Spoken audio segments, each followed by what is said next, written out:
दोस्तों नमस्कार, शुक्रिया, खुशामदी। टेक एंड नॉलेज चैनल में आपका स्वागत है। टेक एंड नॉलेज चैनल में आज हम आपको आधार कार्ड के जानकारियों के बारे में बताते हैं। तो आइए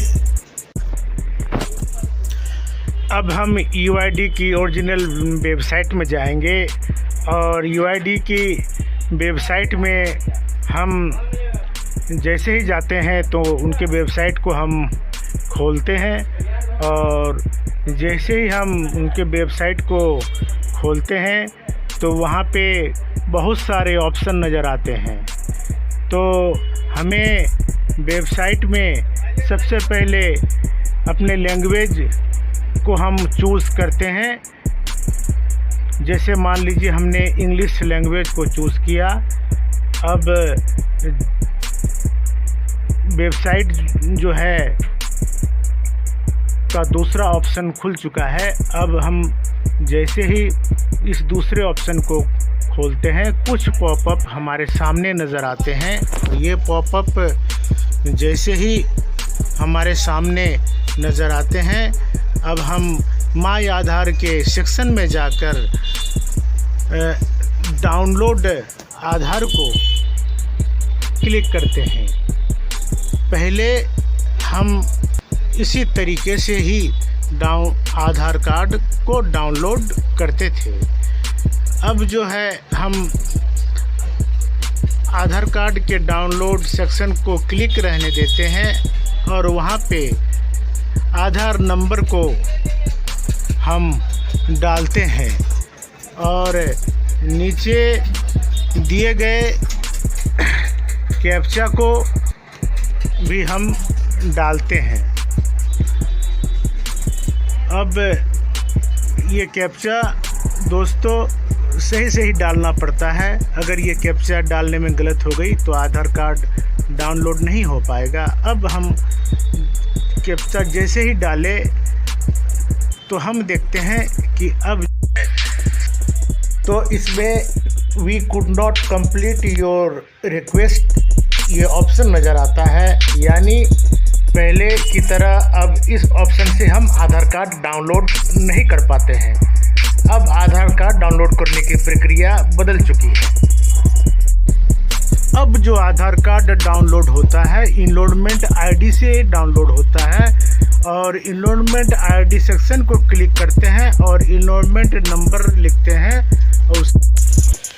हैं और यूआईडी डेट को सेलेक्ट करते हैं और ईआईडी डेट को भी हमें वहाँ मेंशन करना पड़ता है। तो आइए सबसे पहले हम देखते हैं, उनके डैशबोर्ड में जाते हैं और डैशबोर्ड में हम जैसे ही जाते हैं उसके बाद हम फिर माय आधार की ऑफिशियल वेबसाइट में हम पहुंचते हैं और ऑफिशियल वेबसाइट में जैसे ही हम पहुंचते हैं तो माय आधार के बहुत सारे सेक्शन नज़र आते हैं और इन सारे आने वाले सेक्शनों में से ही हम एक सेक्शन होता है जो रिट्राइव ईआईडी आधार नंबर ऑप्शन होता है, उसको हम क्लिक करते हैं और उसको क्लिक करने के बाद हम जैसे ही दूसरे ऑप्शन में आते हैं। अब देख रहे हैं हम ये दूसरे ऑप्शन में आ चुके हैं और दूसरे ऑप्शन में आने के बाद हम जो है उनके इनरोलमेंट आईडी वाले जो सेक्शन दिखाई दे रहे हैं उनको क्लिक करते हैं और उनको क्लिक करते हैं। अभी यहाँ आप देख रहे होंगे कि अब हमने क्लिक कर दिया और उसके बाद हम कस्टमर का नाम लिखते हैं। अब हम कस्टमर का नाम लिख रहे हैं और उसके बाद हम कस्टमर का ईमेल आईडी माफ़ कीजिएगा, कस्टमर का मोबाइल नंबर अब हम थोड़ी देर में लिखेंगे और जो है मोबाइल नंबर लिखने के बाद अब हम कैप्चा वाले ऑप्शन में जाएंगे। आप देख रहे होंगे सामने में कैप्चा नज़र आ रहा है। तो कैप्चा वाले ऑप्शन में हम जाते हैं और जो कैप्चा में जितने सारे नंबर और डिजिट दिए हुए हैं हमें हूबहू लिखना है। ये यहाँ ध्यान देने वाली बात यह है दोस्तों कि कैप्चा जो है हमें हूबहू लिखना है। जिस तरह से कैप्चा जितने सारे नंबर और डिजिट दिए हुए हैं हमें हूबहू लिखना है। अब हमने कैप्चा आपके सामने लिख दिया। अब हम जो है सेंड OTP पे क्लिक करेंगे और जैसे ही हम सेंड OTP पे हम क्लिक करते हैं तो आप ऊपर देख रहे होंगे कि पार्टी के मोबाइल नंबर पे OTP जा चुका है। अब पार्टी के मोबाइल नंबर पे OTP जा चुका है तो उस गए हुए OTP को हम दोबारा से इसके नीचे यहाँ दर्ज करेंगे। देखिए हम OTP लिख रहे हैं और लिखने के बाद फिर हम दोबारा से इसको सबमिट करते हैं और जैसे ही हम सबमिट करते हैं तो UID के तरफ से हमें एक नया EID जनरेट किया हुआ इनरोलमेंट नंबर हमें मिलता है।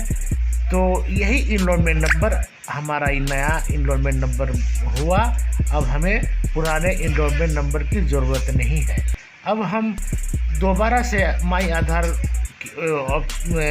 वेबसाइट में जाकर फिर दोबारा से आधार कार्ड डाउनलोड के ऑप्शन को हम क्लिक करते हैं।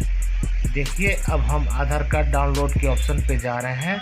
अब हम क्लिक करेंगे और हमें जो नया इनरोलमेंट ID मिला था, अब हम ये आधार नंबर पे जो टिक किया हुआ है हम इनरोलमेंट ID को टिक करके उसमें हम इनरोलमेंट नंबर को लिखेंगे और इनरोलमेंट के जो हमें स्लिप मिले हुए होते हैं उस स्लिप में जो डेट दिए हुए रहते हैं उसे ही हम EID डेट कहते हैं और उस स्लिप में जो टाइम दिए हुए होते हैं समय, उसी को हम EID टाइम कहते हैं।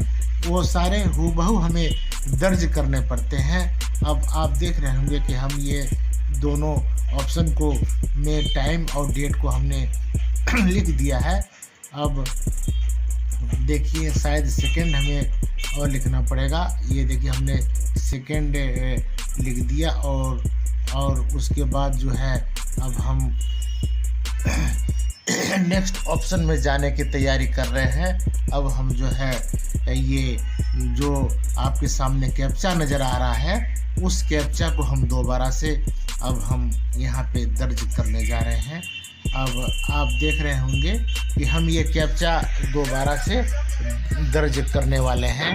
तो आप गौर से देखिएगा दोस्तों मित्रों, ये जानकारी दोबारा आपको नहीं मिलेगी। अब ये हूबहू ये कैप्चा हम इस सेक्शन में देने वाले हैं। अब कैप्चा देने की बारी आ गई है। अब हम जो कैप्चा देंगे ये कैप्चा ये जो है हमें ये साबित करेगा कि ये आप ही हैं जिसे EID नंबर नया EID नंबर की ज़रूरत थी। ये देखिए अब हमने कैप्चा को भर दिया है। अब जो इसके बाद अब हम दूसरे ऑप्शन में जाएंगे।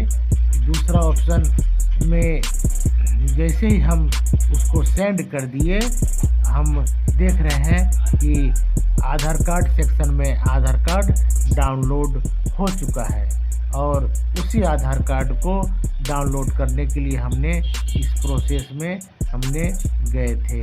अब मित्रों जो आधार कार्ड डाउनलोड हुआ है उस आधार कार्ड को हमें पार्टी को प्रिंट आउट करके निकाल देना है। तो मित्रों आपने ये अच्छी तरह से समझ गए होंगे कि आधार कार्ड डाउनलोड किस तरह से किया जाता है। आपका बहुत बहुत धन्यवाद चैनल देखने के लिए।